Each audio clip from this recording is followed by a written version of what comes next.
কন্যাশ্রীর বোনটা আমার হচ্ছে যখন ইঞ্জিনিয়ার, যুদ্ধ সে বোন জিতেই লবে, বন্ধু আবার খেলা হবে। 2021-এ খেলা হবে স্লোগানের এই স্তবকটা আশা করি আপনাদের অনেকেরই মনে আছে। কন্যাশ্রী প্রকল্প 2013-তে লঞ্চ হয়। এই প্রকল্পটা সম্পর্কে আপনারা অনেকে অনেক কিছু শুনেছেন, কিন্তু এই একটা কন্যাশ্রী প্রকল্প গ্রাম বাংলায় বুথ স্তরে হাজার হাজার বোনেদের জীবন বদলে দিয়েছে চিরতরে। এই কন্যাশ্রী প্রকল্প এখনো পর্যন্ত 15,500 কোটির ওপরে ইনভেস্টমেন্ট করা হয়েছে গভর্নমেন্টের তরফ থেকে। একজন মেয়ে সে ক্লাস শুরু করা থেকে শুরু করে তার পড়াশোনা যতদূর পর্যন্ত যায়, প্রত্যেক ধাপে কন্যাশ্রী 1, কন্যাশ্রী 2, কন্যাশ্রী 3 তার সঙ্গে দাঁড়িয়েছে। এই কন্যাশ্রী প্রকল্প এমনভাবে আমার বোনেদেরকে আরো বেশি শিক্ষার আলোয় আলোকিত করতে পেরেছে যে স্বয়ং ইউনাইটেড নেশনসের ডাকে 552টা প্রকল্প কম্পিটিশনে নেমেছিল।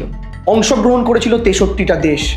সেই 63টা দেশের 552টা প্রকল্পকে হেলায় হারিয়ে দিয়ে ইউনাইটেড নেশনসের মঞ্চে হাওয়াই চপ্পল পরা একজন মেয়ে প্রথম পুরস্কার নিতে গিয়েছিলেন, আর সেই পুরস্কার এনে দিয়েছিল এই কন্যাশ্রী প্রকল্প।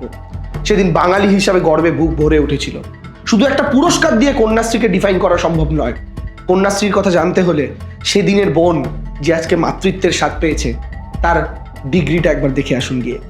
যে মেয়ে, যে বোন গ্রাম মাত্রই আমরা ভাবতাম 18 বছর বয়সের আগেই বিয়ে দিয়ে দেওয়াটা বোধহয় দস্তুর, সেই বোন আজকে যখন পিএইচডি করছে তখন নিজের বুকে হাত রেখে বলতে ইচ্ছা করে আমি গর্বিত, আমি মমতা বন্দ্যোপাধ্যায় সৈনিক। আর তার মস্তিষ্ক প্রসূত এই কন্যাশ্রী প্রকল্প আজকে নারী শিক্ষায় বাংলাকে ভারতবর্ষের মধ্যে অন্যতম পুরোধা রাজ্য হিসাবে স্বীকৃতি দিয়েছে।